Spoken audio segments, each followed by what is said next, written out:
As the governor said, my name is Earl Weener. I'm a member of the National Transportation Safety Board. Closer, please. The investigators from the NTSB arrived on scene today about 12:30. The NTSB is an independent federal agency charged by Congress with investigating all aviation-related accidents and significant accidents in rail, marine, highway, and pipeline. We also issue safety recommendations to avoid having the same accidents again. Before I go any further, on behalf of the NTSB, I'd like to extend our condolences to the family and friends of the victims of this tragic accident. Here's the factual information that we have at this point in time. At approximately 7:20 this morning, a Metro North Railroad train was derailed. The train was en route from Poughkeepsie to Grand Central Station. The entire train, 7 cars and a locomotive, were all derailed. Preliminary reports that we've received from the emergency services indicate that there were several fatalities and numerous injuries. Accurate information in that regard can be obtained from the New York City Office of the Chief Medical Examiner. The investigator in charge is Mr. Mike Flanagan. Mr. Flanagan has had 35 years of experience in the rail investigation business. He'll be leading a multidisciplinary team. That team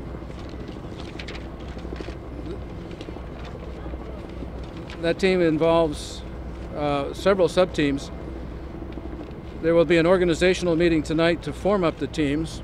There'll be a track team, which will look at the condition of the tracks leading to the point of derailment, try to identify any anomalies. There'll be a signals team looking at the condition of the signaling system and hopefully looking for any possible data that might have been recorded by the signaling system. The mechanical equipment team will be looking at the passenger cars, the braking, the condition of the mechanicals, looking for the data from the event recorders. The operations team will be looking at what procedures were in place and how those procedures had been followed. The human performance team will be looking at the performance of the train crew and identifying any anomalies therein. And finally, survival factors team will be documenting the interior of the cars and trying to understand exactly how people were injured or killed. There will be an organization meeting this evening in which these teams will be formed.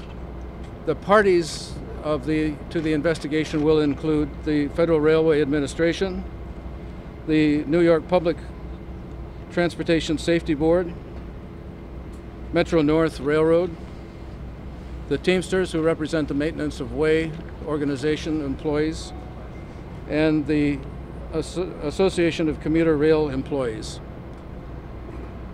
We will also involve the Emergency Response Organization. As the governor mentioned, we realize that this is a very important railway for commuters in the New York area. We've already okayed the uprighting of the locomotive to stop the fuel spill. We've also okayed the uprighting of the cars that are on the side to look for any possible further injury fatalities. We will be documenting the interiors of the cars so that we can understand the crashworthiness. We'll be documenting the condition of the rolling stock, the trucks, the railway tracks, etc. Following this documenting of the perishable evidence, we will then turn the rails over to Metro North, who will then re-rail and get the line back in operation. Throughout this, we'll be working closely with the New York Police Department, Fire Department, and the Office of Emergency Management.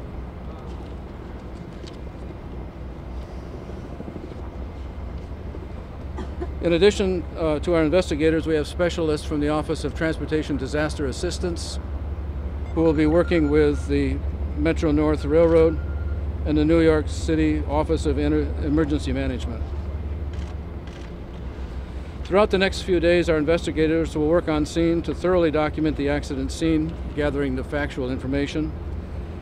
Our mission is to understand not just what happened, but why it happened, with the intent of preventing it from happening again. We expect to be on scene from a week to 10 days.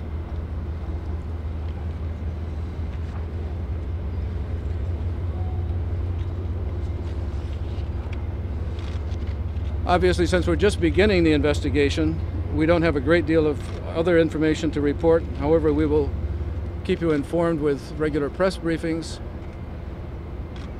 For the latest information, we encourage you to follow us on Twitter at ntsb.gov, on our website. One final comment, I'd like to take a moment to thank the first responders for their efforts in this accident.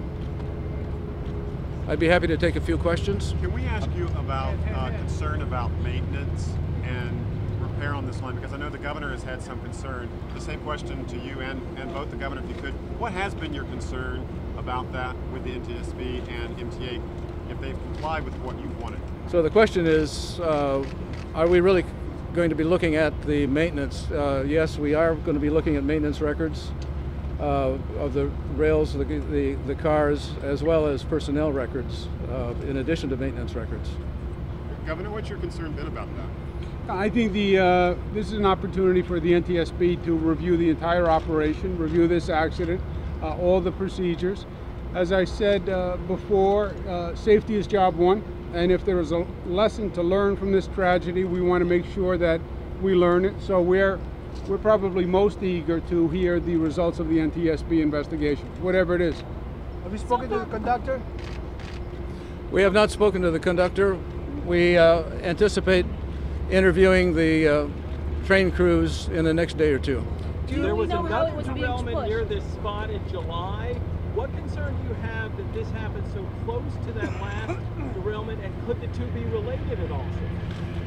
The question is this derailment associated with the derailment, I believe, the freight train in July? And the answer is we'll be looking at that, but at this point in time, we have no indication that it's a factor. Do we know how the train was being pushed? Was it pushed from the back, the engine? What was the configuration of the train? The train was being pushed from the back of the train. Would that cause a derailment? Would that cause any problems for it to derail? We will be certainly looking at any contribution that may have had in the derailment. Is it hard to apply the brakes on a train when it's being pushed from the back?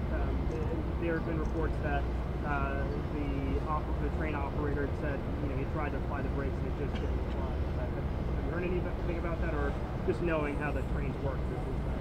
So the question is, could that configuration have been a factor? And the answer is we don't know at this point. We'll be looking at it. But was there a diesel electric in front? Was there what? For the Metro North from Washington or from Albany? No, the train was being pushed with a diesel locomotive from the back of the train. But there was no engine in the front. There's no engine in the front. Those are unpowered cars from a traction point of view. Yes. Governor, guys, one more. Do we know if the signals were functioning? If the cab signals, the speed enforcement system on board. Do we know if the cab signals were functioning properly? At this point, it's too early to tell. But we were certainly looking. So far? Well, we've had a chance to thoroughly look over the scene and start documenting the condition of the rails, start documenting the condition of the cars, and then nightfall.